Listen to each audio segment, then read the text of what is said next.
hari ini kita bersyukur kepada Tuhan karena Tuhan telah memberikan kesempatan di hari yang kedua ini untuk kita mengikuti ibadah sepekan. Itu semua karena anugerah dan kemurahan Tuhan. Mari kita siapkan hati kita untuk beribadah kepada Tuhan, untuk menyembah Dia. Saya mengundang jemaat Tuhan untuk berdiri, kita menyanyikan pujian pada nomor 30, Mulia Sembah Raja Mulia.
Mari kita tunduk kepala kita berdoa.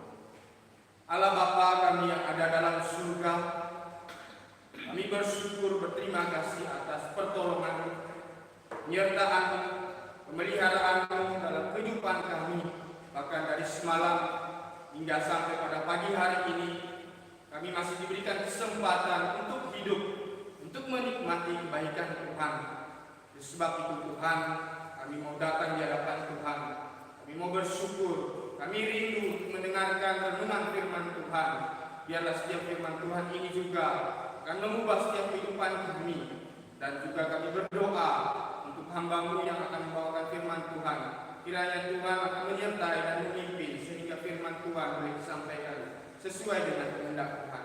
Berkati kami semua, seluruh jemaat. Inilah doa kami. Hanya di dalam nama Tuhan Yesus kami berdoa dan mengucap syukur. Amin. Baik, mari Bapak Ibu Saudara kasih Tuhan, kita belajar dengan firman Tuhan pada pagi hari ini yang terdapat di dalam Lukas pasal 22, ya, Lukas pasal 22 ayat 31 sampai 34, kemudian dilanjutkan dalam Lukas pasal 22 masih pasal yang sama, ya, di ayat 54 sampai 62, ya, Lukas pasal 22 ayat 31 sampai 34, kemudian dilanjut ayat 54 sampai 62. Mari kita Bapak Ibu Saudara kasih Tuhan, kita baca secara silih berganti, ya, kita baca secara silih berganti. Saya akan membacakan ayat 31 atau ayat ganjil. Bapak Ibu Saudara akan bacakan ayat genap atau ayat 32 dan selanjutnya. Saya akan bacakan. Simon, Simon, lihat iblis telah menuntut dan menampi kamu seperti gandum.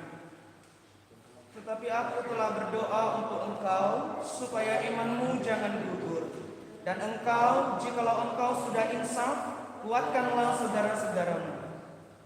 Jawab Petrus, Tuhan, aku bersedia masuk penjara dan mati bersama-sama dengan engkau.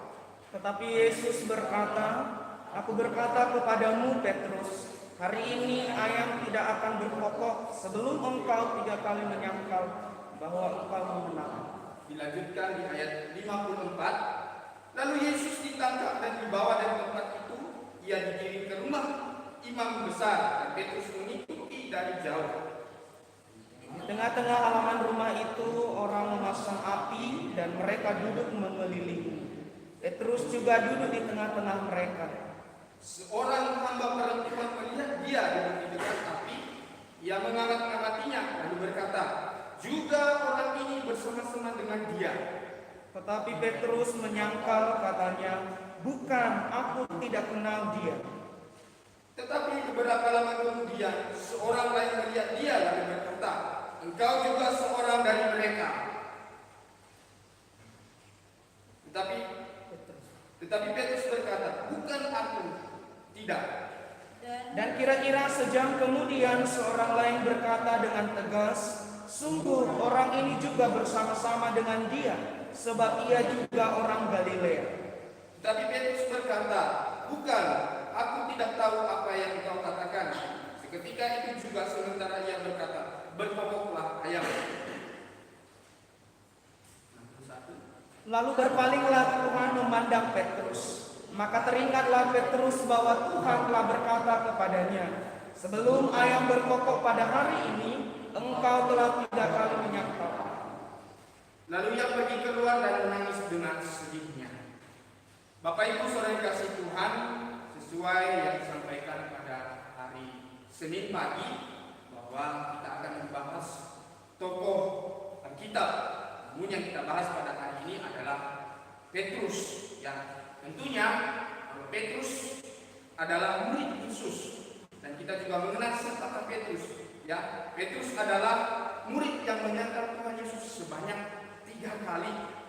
Bapak Ibu Saudara dikasihi Tuhan, mari kita mengenal kembali siapa Petrus sebelumnya. Ya, kita harus mengetahui siapa Petrus sebelumnya. Petrus adalah seorang nelayan penangkap ikan di danau Galilea. Dan jadi dia seorang nelayan penangkap ikan. nama aslinya adalah Simon, sedangkan Petrus atau Kefas nama yang diberikan oleh Tuhan Yesus. Petrus merupakan murid yang dijumpai di Danau Galilea. Pada saat itu Tuhan Yesus memanggilnya mengikuti Tuhan Yesus dan dijadikan penjala manusia.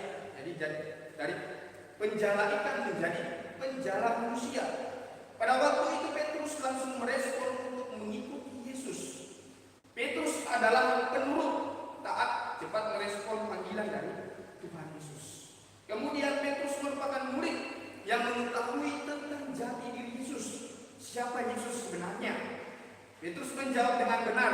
Bisa kita lihat di dalam Lukas pasal 9 ayat 20. Dia menyatakan bahwa Yesus adalah Mesias dari Allah. Petrus juga tergolong orang yang mudah bimbang. Imannya mudah tergoncang. Dapat kita lihat dalam Matius 14 ayat 30 sampai 31. Di dalam peristiwa ketika berjalan di atas air menghampiri Tuhan Yesus, ketika badai dan angin ribut mulai menggoncang hidupnya, ia mulai kurang percaya dan bimbang. Bahkan Yesus berkata kepada Petrus pada waktu itu, "Hai orang yang kurang percaya, mengapa engkau bimbang?" Bapak Ibu Saudara kasih Tuhan, mengenai renungan Tuhan pada pagi hari ini, ya, tokoh Petrus yang menyangkal Tuhan Yesus ketika ditangkap menjelang penderitaan menuju salib, bahwa sangat jelas peristiwa ini kembali menggoncang imannya. Ketika Tuhan Yesus ditangkap dan diserahkan, ya. Pada malam perjamuan Tuhan Yesus menyampaikan beberapa hal tentang dirinya, bahwa sebentar lagi tiba waktunya bahwa dunia ditangkap dan diserahkan. Terutama Tuhan Yesus menyampaikan kepada Simon bahwa iblis menuntut dan menanti kamu seperti gandum. Dalam hal ini Tuhan Yesus menguatkan Petrus dengan berdoa agar imannya tidak gugur. Bisa melihat ya di dalam Matius pasal 22 ayat 31 sampai 34 tadi yang telah kita baca. Tetapi Petrus menjawab dengan penuh pengertian sendiri, dengan sombong, mengandalkan kekuatannya sendiri. Ada kita temukan di dalam Matius pasal 26 ayat 33 dan juga dalam Lukas pasal 22 ayat 33. Ia mengatakan bahwa imannya sekali-sekali tidak tergoncang dan bahkan ia siap untuk masuk penjara, siap untuk mati bersama-sama dengan Tuhan Yesus. Tetapi Tuhan Yesus mengingatkan kepada Petrus bahwa hari ini ayam tidak akan berkokok sebelum engkau 3 kali menyangkal bahwa engkau tidak mengenal Aku. Bapak Ibu Saudara kasih Tuhan, ketika Tuhan Yesus ditangkap di tangan Yesus, kemudian dibawa di hadapan mahkamah. Pada pagi hari Petrus mengikuti Tuhan Yesus dari jauh di mana Tuhan Yesus dibawa dan digiring di rumah imam besar untuk dicari kesalahan-kesalahan dan diberikan kesalahan palsu kepada Tuhan Yesus. Petrus melihat dari jauh dan bertemu dengan orang-orang di sana, makanya ada di tengah-tengah orang. Dan di sana ada orang bertanya dan berkata, "Engkau juga selalu bersama-sama dengan Yesus orang Galilea itu." Tetapi Petrus menyangkal Tuhan Yesus di hadapan semua orang. Ya, katanya, "Bukan aku tidak mengenal dia." Kemudian dilanjutkan, orang mulai bertanya dan menyampaikan bahwa Petrus bagian dari Tuhan Yesus. Lagi-lagi Petrus menyangkal dan berkata, "Bukan aku." Dan setengah jam kemudian kembali orang lain bertanya dengan tegas kepada Petrus bahwa Petrus adalah bagian daripada Tuhan Yesus. Petrus menjawab dan ia mulai bersumpah dan menuntut bahwa ia tidak mengenal Tuhan Yesus. Ya, hal ini bisa kita lihat di dalam Matius pasal 26 ayat 74. Seketika itu juga ayam berkokok. Lalu berbaringlah Tuhan Yesus memandang Petrus. Maka teringatlah ia akan ucapan Tuhan Yesus genap terjadi. Lalu ia pergi dengan menyesal, menangis dan dengan sedihnya bahwa ia tidak menepati janji dan komitmennya yang seperti yang disampaikan kepada Tuhan Yesus pada perjamuan malam. Hal ini menggambarkan bahwa Petrus telah gagal untuk menjadi pengikut Tuhan Yesus yang setia. Ia tidak bisa menepati semua ucapan dan janjinya. Bahkan yang terjadi, ia menyangkal tidak mengenal Tuhan Yesus. Padahal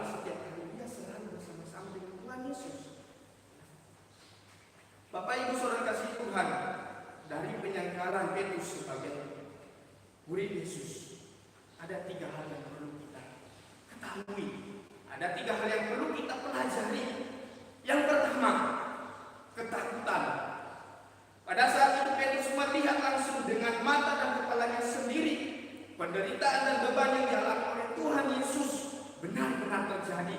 Dan secara manusia, hal ini jika dibebankan dan dialami oleh manusia biasa tentu tidak mampu atau tidak sanggup.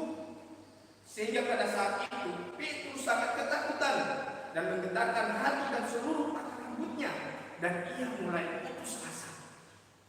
Sehingga ia memilih untuk tidak terlibat dan mengambil keputusan yang salah. Dan dia tidak mengalami penderitaan, derita bersama Tuhan Yesus. Secara manusiawi hal tersebut wajar apabila manusia ketakutan jika dihadapkan dengan peristiwa itu. Maka jelas manusia tidak sanggup sebab manusia memiliki roh ketakutan. Manusia takut jika dihadapkan dengan hal demikian sebab hal tersebut merupakan gambaran manusia lama yang tidak punya pengharapan dan tidak punya sumber kekuatan untuk berani setia. Tetapi hanya Tuhan Yesus yang mampu menerima menghadapi beban yang berat, dan seharusnya itu adalah beban manusia, beban kita semua yang berdosa, tetapi ditanggung oleh Yesus Kristus. Lalu yang kedua, tadi ketakutan. Yang kedua, kelemahan. Petrus pada perjamuan malam, ia penuh percaya diri, menyampaikan dengan penuh pengertian sendiri, mengandalkan dirinya sendiri, mengandalkan kekuatannya sendiri, tetapi pada dasarnya ia lemah. Sehingga kepercayaan dan diri, komitmen Petrus pada saat itu keok dan semuanya omongan belaka atau hanya janji palsu. Oleh sebab itu, manusia yang masih hidup dalam manusia lama tetap lemah. Tetapi jika manusia itu hidup di dalam Tuhan dan mengandalkan Tuhan, maka ia memperoleh kekuatan yang daripada Tuhan. Tentunya ketika kita menghadapi segala persoalan, pergumulan kita dengan mengandalkan Tuhan, tentunya kita dapat dimampukan untuk melewatinya. Lalu yang ketiga, mengapa Yesus membiarkan Petrus untuk menyangkal dirinya? Ini menjadi pembelajaran bagi kita semua dan juga bagi Petrus. Pada waktu itu Tuhan Yesus tidak marah dan tidak menghukum Petrus, tetapi sebuah pembelajaran yang harus dialami oleh Petrus untuk menyadari bahwa dirinya bersalah di hadapan Tuhan. Petrus dipilih menjadi seorang pemimpin bagi saudara-saudaranya, bahkan merupakan batu karang yang mengisyaratkan terbangunnya gereja dan jemaat Tuhan yang kokoh. Dengan demikian Tuhan Yesus memotivasi Petrus agar mengakui kesalahan, belajar dari kegagalan, segera bertobat, membentuk komitmen baru di mana akan dipulihkan kembali, sehingga Petrus dapat menjadi murid yang bertanggung jawab dan setia. Apakah kita bisa menjadi murid yang bertanggung jawab dan setia di hadapan Tuhan? Bapak, Ibu, Saudara kasih Tuhan, mungkin jika kita dihadapkan dengan hal seperti yang dialami Petrus, mungkin kita juga melakukan hal yang sama atau lebih dari itu untuk menyangkal Tuhan Yesus. Di tengah-tengah kondisi yang kita alami pada masa kini, banyak tantangan, banyak persoalan yang akan mengguncang iman kita kepada Tuhan Yesus. Bisa saja kita juga menyangkal Tuhan Yesus. Oleh sebab itu, mari kita mengandalkan Tuhan dalam kehidupan kita, yang menguatkan kita agar berani berkomitmen setia di dalam mengikut Tuhan. Bapak Ibu Saudara kasih Tuhan, tentunya kita merupakan murid-murid daripada Yesus Kristus. Ketika kita menjadi murid Tuhan Yesus, maka kita siap memberi diri secara total terhadap Tuhan, siap menghadapi perkara kecil dan juga menghadapi perkara besar dalam menjalani kehidupan sebagai murid Yesus. Tuhan tidak menjanjikan kepada kita untuk hidup nyaman tanpa persoalan, tetapi Tuhan menjanjikan bahwa Ia menyertai kehidupan kita dalam segala persoalan dan tantangan yang akan mengguncang kehidupan kita.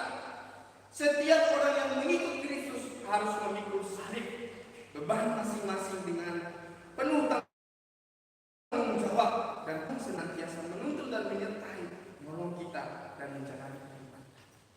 Bapak Ibu yang dikasihi Tuhan, dari penyangkalan Petrus, mari kita terus belajar menjadi murid yang setia, murid yang siap bertanggung jawab, yang terus mengandalkan Tuhan dalam setiap kehidupan kita.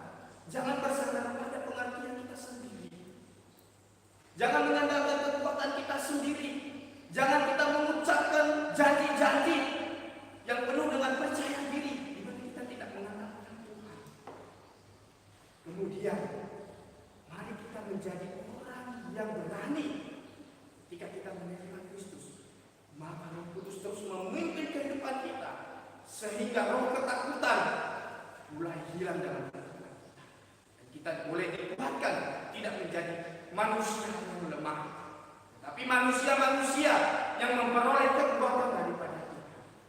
Oleh sebab itu, mari kita terus belajar dari seorang murid Petrus, seorang murid Yesus, yaitu Petrus. Dari pembelajaran ini, kita melihat sikap apakah yang dilakukan oleh Petrus. Amin. Firman Tuhan untuk pagi hari ini, biarlah kiranya firman Tuhan ini menguatkan setiap kita, membentuk setiap kehidupan kita, sehingga kita terus mendekatkan diri di hadapan Tuhan. Untuk doa firman Tuhan, saya minta dengan kasih Kristus menginjil amin untuk doa kita. Kita berdoa. Kami bersyukur Tuhan untuk segala kasih karunia Tuhan. Bersyukur untuk anugerah dan berkat Tuhan yang turut sedang tercurah di dalam kehidupan kami.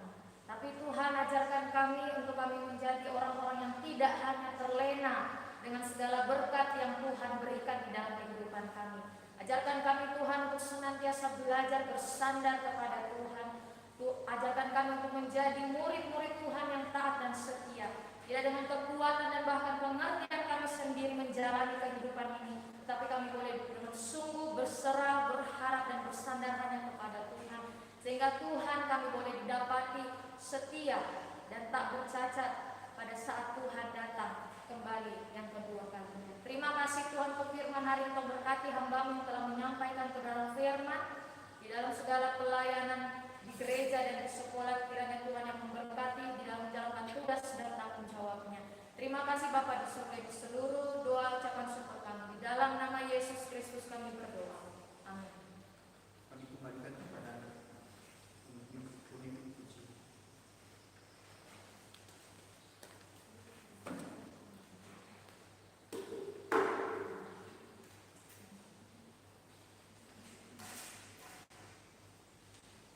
Sampai di jemaat Tuhan, kita akan masuk dalam doa. Mari kita ambil posisi masing-masing untuk bersujud kepada Tuhan.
kedua, mari kita berdoa untuk iman dan kerohanian jemaat Kristen dalam Kudus Bone, sehingga melalui firman Tuhan, ibadah yang diikuti, baik ibadah pada hari Minggu, ibadah doa, renungan yang dibaca setiap pagi, sehingga di antara mereka mengenal Yesus, bahkan semakin hari mereka mengasihi Tuhan. Kita berdoa supaya dalam kehidupan mereka dapat mempraktikkan firman Tuhan itu dalam kehidupan mereka sehari-hari. Jadi yang pertama kita berdoa untuk gereja ini supaya melalui gereja ini banyak jiwa yang dimenangkan oleh Tuhan, dan kita berdoa untuk iman dan kerohanian jemaat di tempat ini. Kita berdoa, mari kita angkat suara kita berdoa. Tuhan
jemaat Tuhan yang sakit, kita berdoa untuk jemaat Tuhan dalam usaha dan pekerjaan mereka, dan kita berdoa untuk para lansia. Mari kita angkat suara kita dan kita berdoa kepada Tuhan.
bersyukur kami boleh melaksanakan ibadah kami.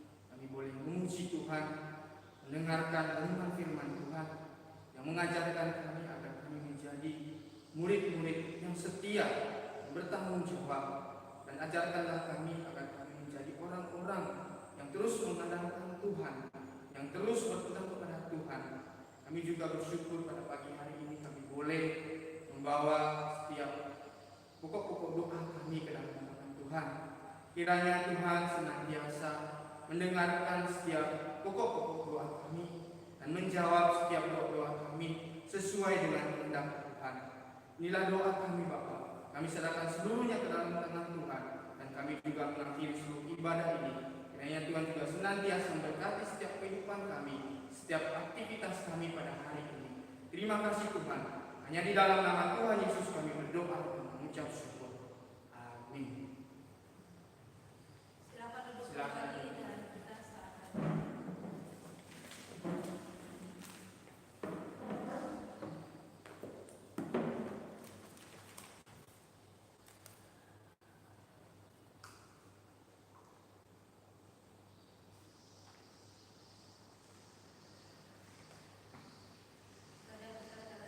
Telah selesai, Tuhan Yesus memberkati.